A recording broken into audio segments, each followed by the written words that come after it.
Hello friends, कैसे हैं आप लोग। Welcome to my YouTube channel. आज हम शुरू करने जा रहे हैं टॉपिक रेस्पिरेशन। रेस्पिरेशन होता क्या है, फर्स्ट ऑफ ऑल आइए ये जानते हैं। Respiration is a chemical biochemical process where cells break down glucose to release energy in the form of ATP. ATP, what is ATP? Adenosine triphosphate.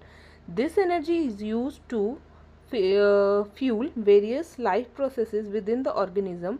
It can be broadly categorized into breathing and cellular respiration. आइए अब जानते हैं इसका मतलब क्या है। Respiration क्या होता है, एक बायोकेमिकल प्रोसेस है जहाँ क्या होगा, आपके सेल्स क्या करेंगे, ब्रेक डाउन करेंगे किसको, ग्लूकोज को किस लिए, रिलीज, एनर्जी रिलीज करने के लिए। और एनर्जी किस फॉर्म में रिलीज होती है, एडिनोसिन ट्राइफॉस्फेट, जिसको हम शॉर्ट में एटीपी भी कहते हैं। ये एनर्जी फिर क्या होती है, हमारे डिफरेंट टाइप्स ऑफ प्रोसेसेस को ये क्या करती है, फ्यूल करती है, यानी एनर्जी उसके लिए प्रोवाइड करती है। ठीक है, आप अपने रेस्पिरेशन प्रोसेस को किस में डिवाइड करते हैं, दो सब कैटेगरीज में डिवाइड करते हैं। सबसे पहला क्या है, ब्रीदिंग का मतलब क्या होता है, just the physical process of inhaling oxygen and exhaling carbon dioxide. इसमें क्या होता है, आप सांस लेते हैं ऑक्सीजन और कार्बन डाइऑक्साइड को छोड़ते हैं, जो हम देखते हैं आमतौर पे फिजिकली जो हम सांस ले रहे हैं छोड़ रहे हैं, इसी को हम क्या कहते हैं, ब्रीदिंग। लेकिन सेल्यूलर रेस्पिरेशन क्या है, the chemical process within cells where glucose is broken down to release energy. देखो, जो अंदर आपने सांस तो ले ली, सांस फिर यूज़ किस लिए हो रही है आपकी, जो ग्लूकोज को किस में तोड़ने के लिए यूज़ हो रही है, हमारे ग्लूकोज को तोड़ के एनर्जी प्रोवाइड करने के लिए यूज़ हो रही है। इसको क्या कहेंगे हम, केमिकल सेल्यूलर रेस्पिरेशन कहेंगे। ओके,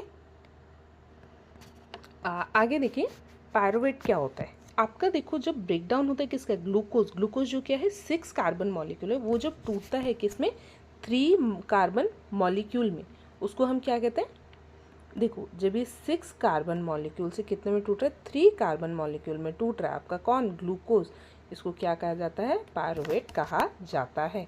आइए अब क्या है, टाइप्स ऑफ आपके पास रेस्पिरेशन क्या क्या है। देखो, रेस्पिरेशन को दो पार्ट्स में डिवाइड किया, दो टाइप्स में डिवाइड किया। पहला है आपका एरोबिक रेस्पिरेशन, एक है एनएरोबिक रेस्पिरेशन। एरोबिक मतलब जहाँ आप रेस्पिरेशन कर रहे हैं in the presence of oxygen, this occurs in the presence of oxygen. ऐसा रेस्पिरेशन जहाँ आपका क्या है, ऑक्सीजन प्रेजेंस है, ये क्या करता है, glucose is completely broken down into carbon dioxide water releasing large amount of energy.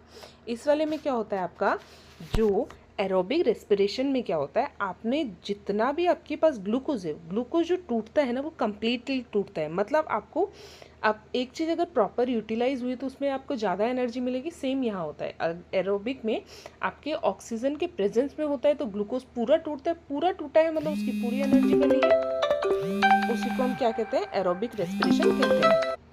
Next हमारे पास है एनारोबिक रेस्पिरेशन। एनारोबिक रेस्पिरेशन क्या होता है, this occurs in the absence of oxygen. क्या होता है, ये ऐसा एक हमारा रेस्पिरेशन है जो किसकी एब्सेंस में होता है, हमारा ऑक्सीजन की एब्सेंस में होता है। तो उसमें क्या होता है, आपका glucose is incompletely broken down, ये तो पूरी तरीके से नहीं टूटता है, और प्रोड्यूस क्या करता है, producing less energy and often produce like lactic acid, ethanol और कार्बन डाइऑक्साइड। इसमें क्या क्या, देखो इसमें आपका एनारोबिक मतलब आपका ऑक्सीजन की कमी है, ऑक्सीजन की कमी से जो ग्लूकोज टूटेगा वो भी कंप्लीट नहीं टूटेगा। कंप्लीट नहीं टूटने की वजह से इसमें एनर्जी तो बनती है जो एज़ कम्पेयर टू एरोबिक कम बनती है, साथ में उसमें बाय प्रोडक्ट्स भी बनते हैं, जैसे कि लैक्टिक एसिड हो जाएगा, एनिमल्स में जो बनता है इथेनॉल, जो कार्बन डाइऑक्साइड, इथेनॉल और कार्बन डाइऑक्साइड जो कि ईस्ट में बनता है। ओके, देखो यहाँ पे हमारा क्या, breakdown of oxygen glucose by various pathways. देखो पाथवेज क्या है, ग्लूकोज जो आपका क्या है 6 कार्बन मॉलिक्यूल है, ये किस में होता है, ये ब्रेकडाउन ऑफ ग्लूकोज किस में होता है, साइटोप्लाज्म में होता है। ठीक है, ये क्या होता है, किस में टूटता है, 3 कार्बन मॉलिक्यूल में, और एनर्जी बनाता है। ठीक है, यहाँ देखते हैं पहला हमारा पाथवे है in the absence of oxygen, ये किस में होता है, ईस्ट में। ये बनाता क्या है हमारा, ethanol, carbon dioxide and energy. Ethanol क्या है आपका 2 कार्बन मॉलिक्यूल है, फिर एक और जो इधर चला जाता है, फिर एनर्जी बनाता है हमारा। ठीक है, नेक्स्ट हमारे पास है लैक ऑफ ऑक्सीजन। देखो जब ह्यूमंस अचानक या हम लोग सडनली दौड़ते हैं या कुछ भी अचानक से एक एक्सरसाइज करते हैं ना हमारी बॉडी में, अचानक जब करते हैं तो हमारी बॉडी में क्या होता है, ऑक्सीजन की कमी हो जाती है। उस दौरान क्या बनता है, हमारी बॉडी में लैक्टिक एसिड बनता है, जो कि क्या है, 3 कार्बन मॉलिक्यूल ही है। जिससे आपने देखा है अचानक आप एक्सरसाइज कर ले तो पैरों में दर्द हो जाता है, 2-3 दिन तक जो दर्द रहता है मीठा मीठा सा, उसी को वो क्या है, एक लैक ऑफ ऑक्सीजन की वजह से होता है बॉडी में। उसके बाद लास्ट है हमारा प्रेजेंस ऑफ ऑक्सीजन, जिसको क्या एरोबिक कहा जाता है। इसमें क्या होता है, आपका कार्बन डाइऑक्साइड और वाटर और एनर्जी बनता है। ठीक है, ये आपका क्या था, 3 पाथवेज जो हैं वो हमने अभी देखो।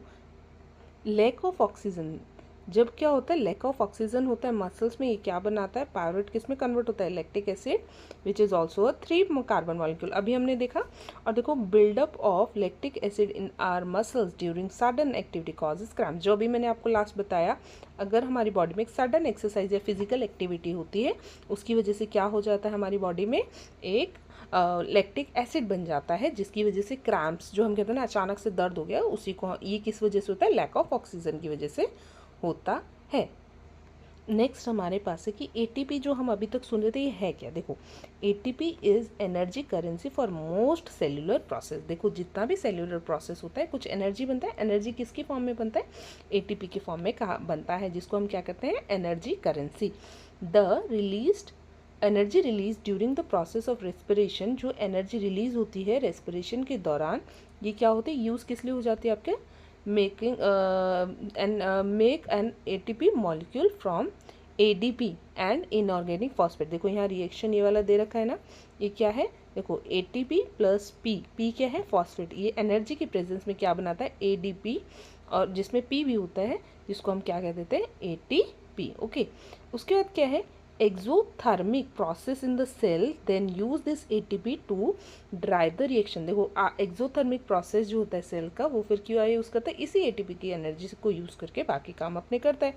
when the thermal phosphate linkage in ATP is broken down using water। देखो ये थर्मल प्रोसेस, जो थर्मल फॉस्फेट लिंकेज था ये वाला, ये अगर हम वाटर की प्रेजेंस में तोड़ते हैं, the energy equivalent to 3.5 kilo joule molecule is release. कितना एनर्जी आपका रिलीज होता है, लगभग 30.5, सॉरी मैंने गलत बोल दिया था, 30.5 किलो जूल मॉलिक्यूल रिलीज होता है। ठीक है, आज के लिए इतना ही। होप आपको ये क्लास पसंद आई होगी। Thank you for watching and don't forget to subscribe my channel. Thank you.